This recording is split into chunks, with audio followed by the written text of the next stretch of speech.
Just credit to Virginia. They obviously were the better team tonight. I thought they played just they played to their strengths really well. You know, first time we played them in Charlottesville, the glass was a big part of the game and a big part of the reason why we were able to be where we were in the end of the game. And we didn't control the glass like we needed to.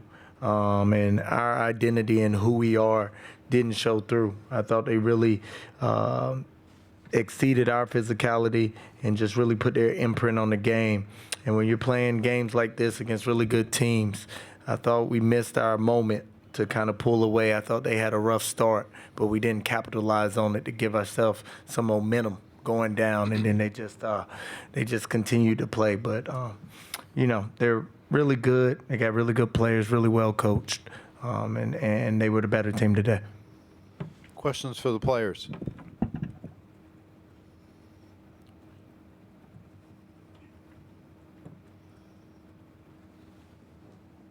It was Hunter Bailey with the Miami Herald. It was your guys' first kind of back-to-back game since November. Were there tired legs? What kind of went into the slow start and struggles from three? I think it doesn't really matter because they were tired. They played a game the other day just like us. We didn't come out with the energy that we needed to. We got stops early on, but that dwindled down as the game went on. We just couldn't play the intensity of the defense that we really wanted to. And then I think in terms of just the shots, I don't know if we got the best shots that we could possibly get, especially a team like us, a very heavy paint team. But, you know, when we kick out, we're also very good shooters then. I just think maybe we just didn't get to some of those this game, which kind of led to us not having as many threes as some other games. Yeah, Kip Coons, Press Box View. Shelton, the end of the first half when Virginia went on that big run, Mallory gets the steal and pulls up for the three.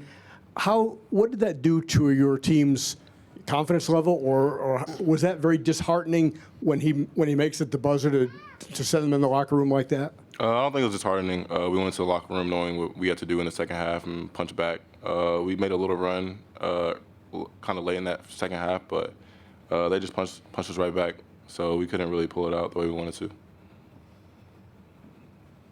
Just curious, fun season for you guys. What has been your favorite part about this team, knowing you have more games to play? I just think how far we've come. I think especially with everybody being new, trying to learn everything about everybody, basketball-wise, maybe outside. I think the fact that we've come this far, to be a 3 seed in the ACC, to be a 25-win team, it shows a lot. I think we've also grown. Everybody wants the best for each other. Everybody enjoys seeing each other succeed. And obviously, I think that we're disappointed with the outcome today, but I think the fact that we've come this far, I don't think really a lot of people expect us to get here. So I definitely think it shows a lot of us from where we started. I just think that the way we came together as a team, no one believed in us. No one thought we would be here except us. We stayed inside our circle, but not the way we wanted to end it in the ACC conference, but we know that we have more games to play in March, and hopefully we can bounce back from this one and turn the page. Any other questions for the players?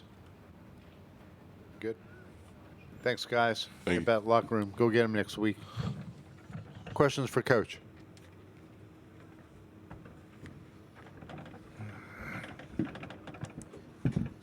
J.A., Dan Walken from Yahoo Sports. It's always difficult for young coaches, first-year coaches, to, maybe kind of get the respect from everybody in this ecosystem. With what you guys have accomplished this year, just how much do you think your people have grown to respect you in this program? I don't know. We'll find out, I guess, coming up with just the seeding, where they put us in the tournament. I think it's just a credit to our guys to be able to put us in this situation that, one, give us a double bye, two, finish third in the ACC. And for me, this is just the foundation. This is the building blocks of what we're going to be and how we're going to compete the whole time I'm here in Miami. Jay, Hunter Bailey with the Miami Herald. You guys hit your first three with about 8 minutes left in the first half, then go 16 minutes of game without another one. Talk about those struggles and kind of how they guarded you and what went into that. For us, we played to who we are, and I didn't think we played to who we were at the highest level. We're not the We're not Virginia. We're not going to shoot a bunch of threes. We're not going to make a bunch of threes. We can make the right ones if we take the right ones. But I didn't think our violence, our drives, our urgency, our speed, our pace with how we executed offensively and the same defensively wasn't to the level of the game. Not when you're playing a top 10 team in the country and playing a team who's also trying to win a championship tomorrow. And so I think that was the case. I don't necessarily think it was the shooting because we've won multiple games like this and having these type of nights. I didn't think the things we supposed to do really well, we did them really well to the level. Kip Coons, Press Box View. Jay, that run Virginia went on at the end of the first half really decided the rest of the game. Yep. What, from your vantage point, did you see that was the problem for you guys?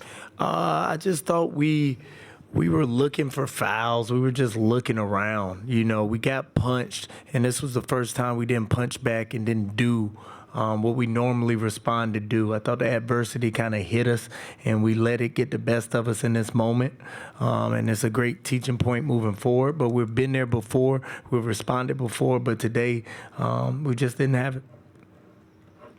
Coach David Glenn from the North Carolina Sports Network. Beyond today, you guys top 4 in this league, regular season, top 4 in this league, in this tournament. It feels like if Trey Donaldson had not gone from good player to great player, and Malik had not gone from good player at his previous school to great, you wouldn't be here. How does that happen? 3 years of good to 1 year of great? You know, I think it just speaks to our environment and what we're about and what we build, you know. For those transfers and for those guys, you know, it gave them the opportunity to kind of come and be who they're supposed to be. And it's putting them in the right environment, and it goes into our development of what we teach, how we work, and just showing that you can go from being somewhere for 3 years, being somewhere else, and there's still more you can get out of your game and more we can pull out of you. And both those guys end up being all conference. You know, they didn't have their best games today, but we wouldn't be anywhere close to here without them. Ask the players the same question, but what's your favorite part of this team, knowing you guys have more games to play? You know, it's just kind of what they said, you know, and you can kind of see our messaging from how they responded. So I'm glad they listened to me. You know, we kind of have this us against everybody mentality of where we were picked, where people saw us and what people thought of us in the league and how we finished. And we just really, from day one, stuck to each other and talked about it, and then just continued to grow and get better throughout the season. And you finish in the top 3 of the league. You make it to the conference semifinals. It's disappointing how we performed, but you know that part of the season, so it's okay to reflect on it, is over. And I'm just proud of where we started as a program and where we are today.